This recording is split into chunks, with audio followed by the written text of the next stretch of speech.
If you haven't been here before, my name's Dana. If you're not new here, welcome back to Mimi's Little City Homestead.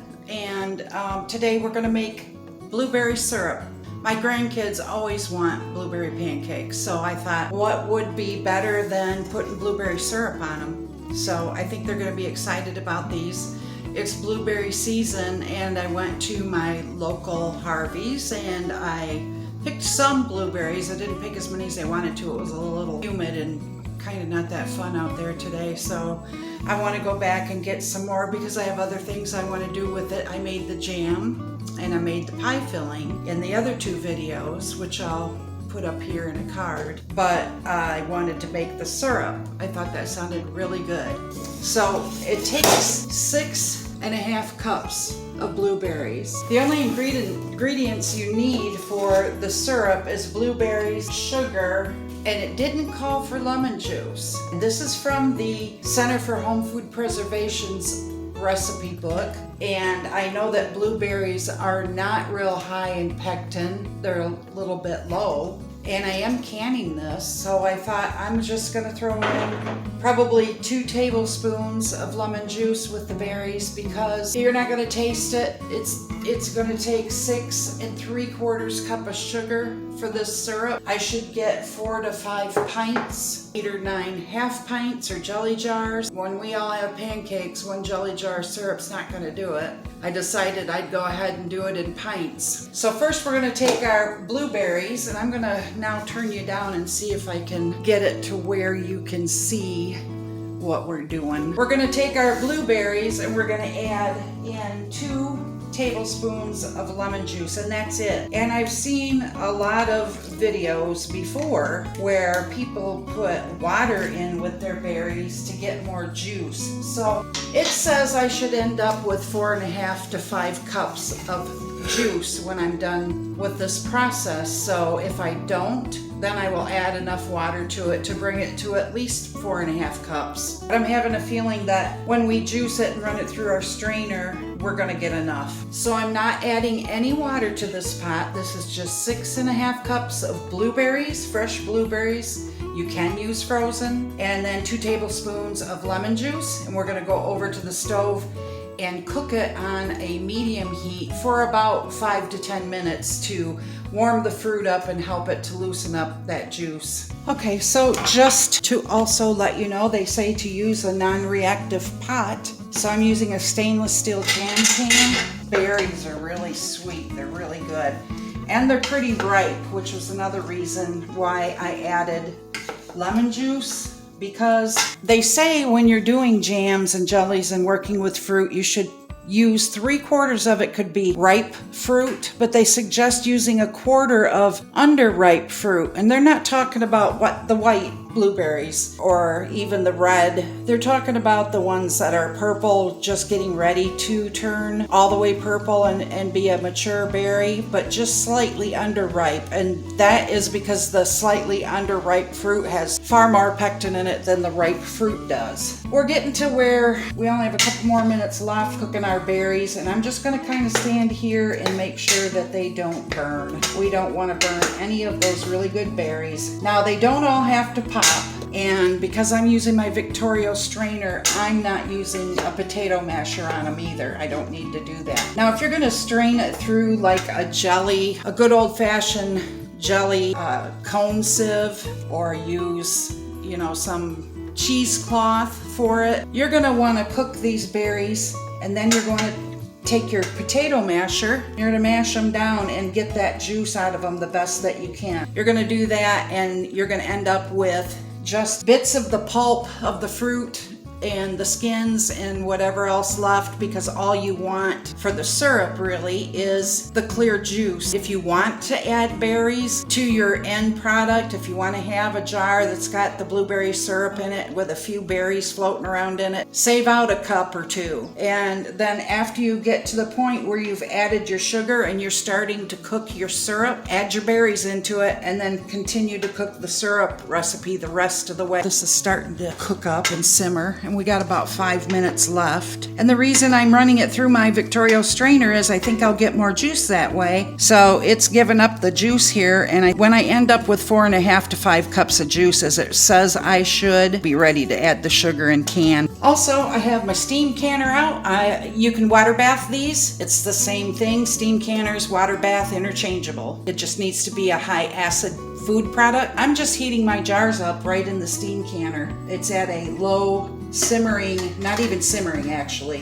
When we add our hot jars, because we're hot packing, which means hot product or food product in a hot jar, in a hot canner, we want the water in the bottom of this canner to be about 180 degrees. When we add our food, then we're going to put our lid back up and bring it all back up together, the water and the food. Now, at this point, you could run this through a cheesecloth and squeeze out the juice from the blueberries and then take the pulp and the skins and just toss those. We got the juice, the blueberries and all, and you want to be kind of careful that you don't splash that on anything. But at least make sure you get all your blueberries in, because we're going to put it all back in this pot when we're finished and cook it up with the syrup, or I'm sorry, we're going to cook it up with the sugar. It's pretty thick juice already that is coming out on its own, just from cooking down the fruit.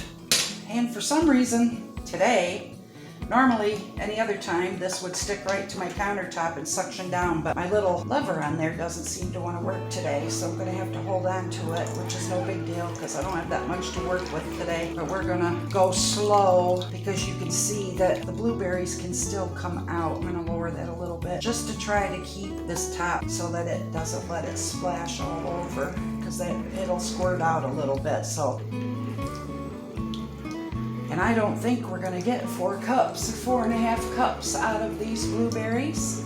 And I could see juice coming down through here, so what I usually do with what comes out here is run it through a second time, and I most always get more juice than what comes out the first time.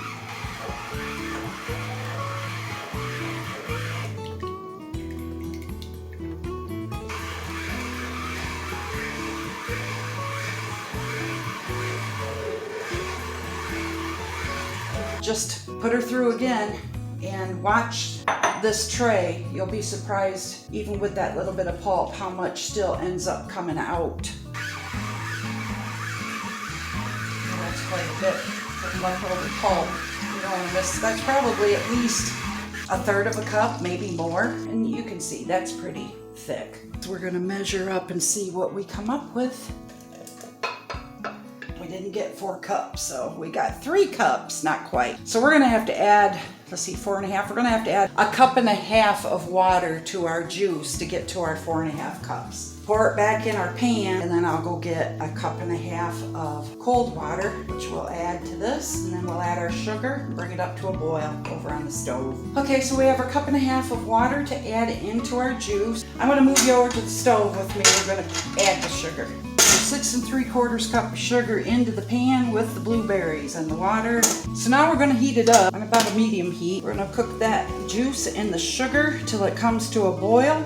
Get the sugar all dissolved, and when it comes to a boil, we're going to boil it for 1 minute. Keep this stirred up good because you've got a lot of sugar in there and a small amount of juice, as you can see, so it could burn quick, and then you wouldn't have anything you'd want to put on your pancakes. So just hang out with it, stir it occasionally, keep an eye on it, bring it to a nice boil, like a rolling boil, which is one you can't stir down, and then we'll be ready to put it in our jars. This really is a pretty quick thing to can up. Doesn't take a whole lot of time.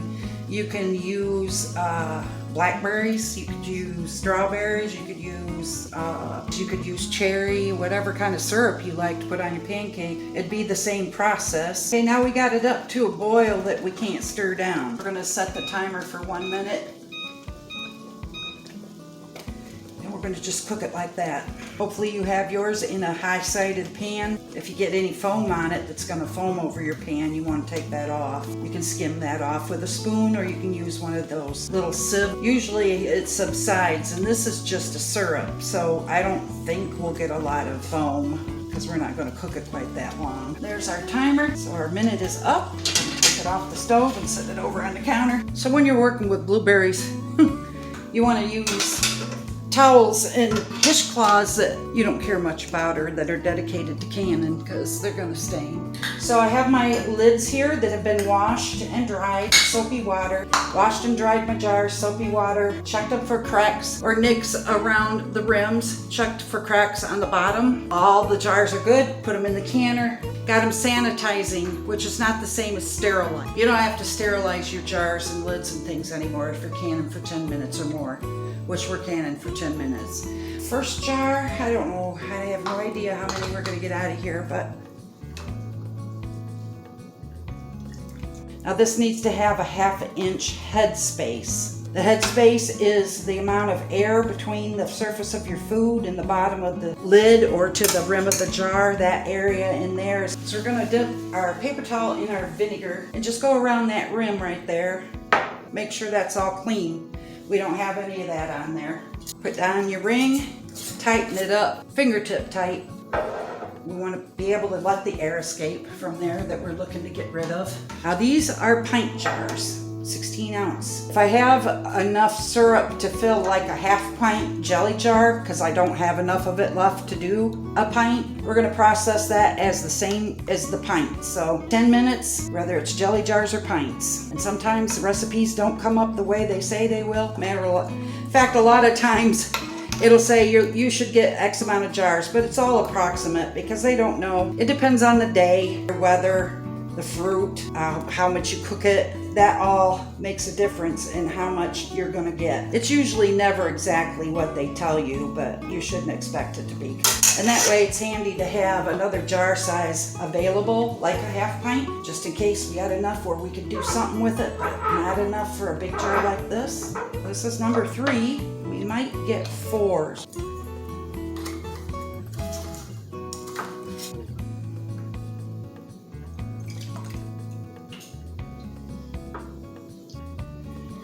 So we got 4 pints and we have enough left. We can go ahead and just put that in the 1/2 pint jar.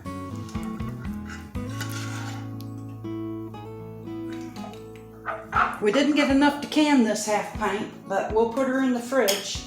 Now we're gonna go ahead and put our jars on our steam canner, which I'm gonna start turning up a little bit here. If you're interested in steam canners, I won't explain it too much in this video because I have a video that's, I think it's called, Should I Buy a Steam Canner or Should I Buy a Fruit Saver Steam Canner? Yes, you should. If you want the short version, yeah, you should. It's a lot easier. This is interchangeable with hot water bath, meaning any high acid foods, high acid tomato products, pickles, jellies, jams, fruits, those kind of things that are high acid can all be canned in this just the same as a hot water bath. The only difference is there's only 2 1/4 quarts of water in the bottom of that. We put this in at 180, around 180 degrees. We put our hot jars in our hot canner. This has, last time I tried to do this, it didn't show, but this has a gauge on my lid. It's a zone 1, 2, or 3 determined by your altitude, which if you don't know what that is, Google it for your area, find out what your altitude is. Mine is zone 3. It's a dark green stripe in here. And we're starting out with our red needle down here, and it's going to work its way all the way over to here in my zone 3. Once it gets into the dark zone 3, then I can turn on my timer for 10 minutes. In the meantime, you don't time it. You just let it heat up like a water bath canner or a pressure canner because you're letting it build steam in here. It has a steam hole in the back, so some of it's released out toward the back there, and you'll see some come out. And you'll also hear it jiggle a little bit because when it starts to really cooking and steaming, it'll wiggle a little, and you just turn it down and adjust it just a tad bit. But during that 10 minutes, it has to stay in my zone 3 area at all times. It can't drop below my zone or I'm not canning at the proper time. Just let the steam build, get in your zone, set your timer for 10 minutes, and I'll bring you back when that's over. Okay, your timer's gone off because I let it set for 5 minutes after I shut it off, after my 10 minutes of canning, so the jars cool down just a tad bit. There we have them, popping already. There's 3. So we're gonna take these out, set them over here on our towel, let them set 12 to 24 hours. Try not to tip them. You don't want to tip them because if your jar isn't sealed yet, you don't want any blueberry syrup coming out of it. So that stuff will evaporate all on its own. It's no big deal. But there's our 4 and not quite 1/2 pint. There's the 4th one of syrup. Now that doesn't mean they're sealed just because they pop. That means they got out into the cooler air and then started popping, but they need to cool down yet. 12 to 24 hours, probably 12. Then we're gonna mark them and put them in our pantry. And then I'm gonna put this one in the fridge. I didn't can that one, it's going in the fridge. But you can see it's gotten a little bit thicker just since it's been cooling down, and it's still warm. So by tomorrow, these will be pretty thick. No siphoning, everything turned out fine. They'll seal. If they don't seal, you can put them in your fridge and use them up within a week or two. That is our blueberry syrup.